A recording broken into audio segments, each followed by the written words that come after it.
आज मैं शुरू करने जा रहा हूँ एक नया एनीमे जिसका नाम है वर्मिल इन गोल्ड। और मैं ये कहना चाहता हूँ कि ये सीरीज तुम्हें पूरे मजे देने वाली है, तो थोड़ा सपोर्ट दिखा देना।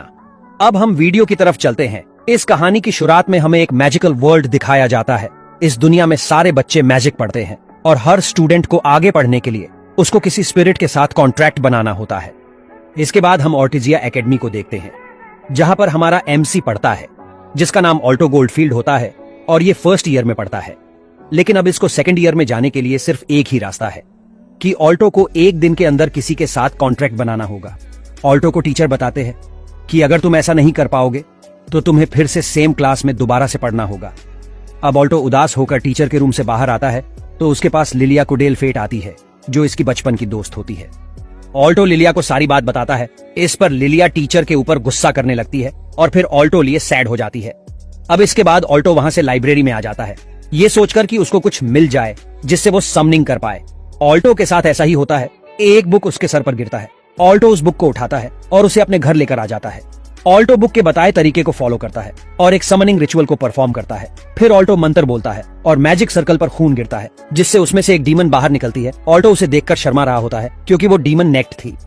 अब डीमन ऑल्टो के मजे लेते हुए उसके पास जाती है और बोलती है, मैं तुम्हारे लिए कुछ भी करने को तैयार हूं क्योंकि तुमने मुझे इस बुक से आजाद किया है।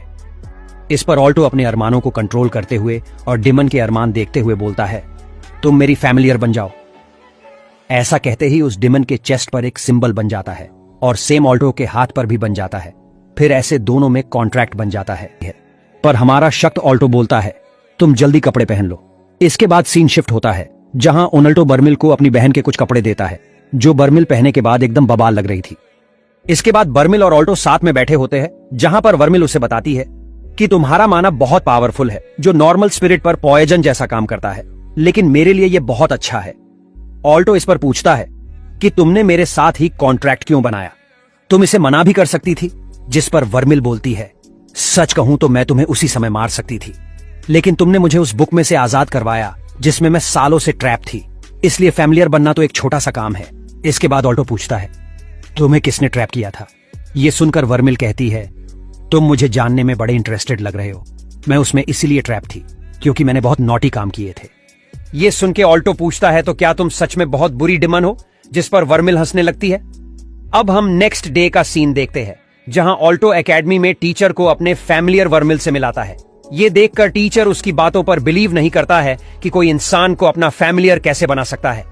ये सुनकर वर्मिल अपना चेस्ट वाला सिंबल टीचर को दिखा देती है, जो देखने के बाद टीचर भी अब मान जाता है और लास्ट में वर्मिल से पूछता है, तो तुम्हें ऑल्टो का फैमिलियर बनकर कोई दिक्कत तो नहीं है ना? जिस पर वर्मिल कहती है कि अब पीछे मुड़ने से कोई फायदा नहीं है और मुझे इससे कोई भी दिक्कत नहीं है। दूसरी तरफ ये देखकर लिलिया बहुत ज्यादा जेलस हो रही थी। इसके बाद हम अगले सीन में देखते हैं कि वर्मिल ऑल्टो के पैरों पर बैठी होती है। तभी उसका टीचर कहता है, ऑल्टो क्या तुम सही से बैठ सकते हो? ये सुनने के बाद वर्मिल टीचर से कहती है, तुम सिर्फ ऑल्टो को ही क्यों बोल रहे हो?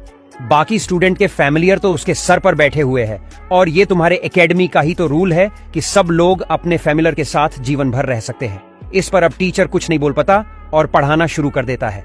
दोनों को इतना पास देखकर लिलिया को बहुत गुस्सा आ जाता है, इसलिए वो दोनों पर चिल्ला देती है। इसलिए टीचर उसे क्लासरूम से निकाल देता है।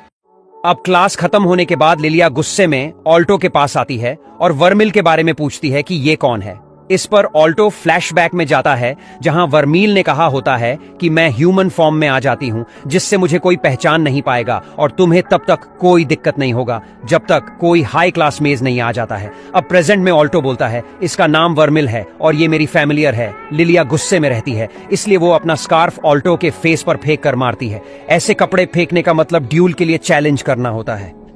लिलिया ने चैलेंज कर दिया था, इसलिए दोनों में अब ड्यूल होने वाला था। यहाँ पर ऑल्टो तो लिलिया के साथ ड्यूल करने से डर रहा था, लेकिन वर्मिल लिलिया को बोल देती है कि अगर तुम हारोगी तो ऑल्टो का एक रिक्वेस्ट पूरा करना होगा। ये सुनकर लिलिया ब्लश करते हुए बोलती है, हम तो अभी सिर्फ स्टूडेंट्स हैं। अब इसके दिमाग में क्या चल रहा था तुम लोग समझ जाओ बस। अब नेक्स्ट सीन हम स्टेडियम का देखते हैं, जहां पर लिलिया ने अपना फैमिलियर को बुलाया होता है। उसका फैमिलियर एक हाई क्लास विंड स्पिरिट होता है। ये देखकर वर्मिल भी उसकी तारीफ करती है, लेकिन लिलिया तो गुस्से में होती है, इसलिए वो तुरंत अटैक कर देती है। अटैक करने के बाद लिलिया को लगता है कि उसने वर्मिल को हरा दिया है, लेकिन हम देखते हैं उस अटैक से वर्मिल को कुछ नहीं हुआ होता है। अब वर्मील एक एविल सा स्माइल करती है और लिलिया पर मेंटल अटैक करती है, जिससे लिलिया कुछ ऐसी हरकतें करने लगती है, मुझे तो ये ऑर्गेज्म लग रहा है। फिर इसी तरह लिलिया मैच को हार जाती है। अब लिलिया उनके पास आती है और बोलती है, चलो मैं हार गई हूँ तो मेरे पास कोई और रास्ता नहीं है, तुम जो कहोगे मैं वो करने को तैयार हूँ। और ये लिलिया बड़े खुश होकर बोल रही थी। ऑल्टो उसके ख्वाब को तोड़ते हुए बोलता है कि मैं चाहता हूँ कि तुम और वर्मील अच्छे दोस्त बन जाओ और अब दोनों में से कोई लड़ाई नहीं करेगा। इसके बाद ऑल्टो के कहने पर दोनों हाथ तो मिला लेते हैं, लेकिन फिर भी एक दूसरे की बेइज्जती कर रहे होते हैं। अब रात हो जाता है और सीन शिफ्ट होता ऑल्टो के घर में, जहां पर ऑल्टो बोल रहा होता है कि तुम्हारी वजह से आज हमें इतना प्रॉब्लम हुआ। इस पर वर्मील बोल रही होती है, ये सब उस लड़की के वजह से जो तुमसे प्यार करती है।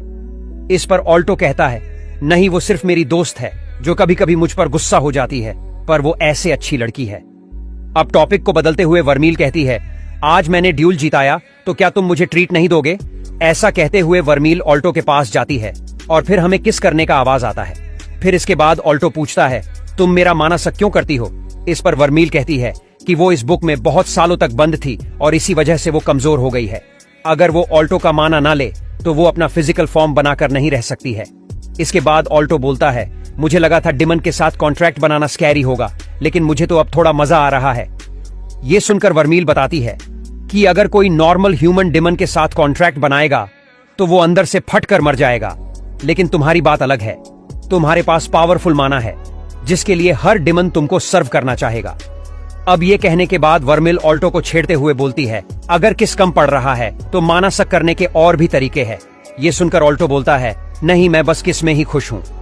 तो दोस्तों ये वीडियो यहीं पर खत्म होता है। अब तुम लोग कमेंट में बताना कि ये सीरीज तुम्हें कैसी लगी और क्या मुझे ये कंटिन्यू करना चाहिए या नहीं। साथ में लाइक और सब्सक्राइब भी कर देना।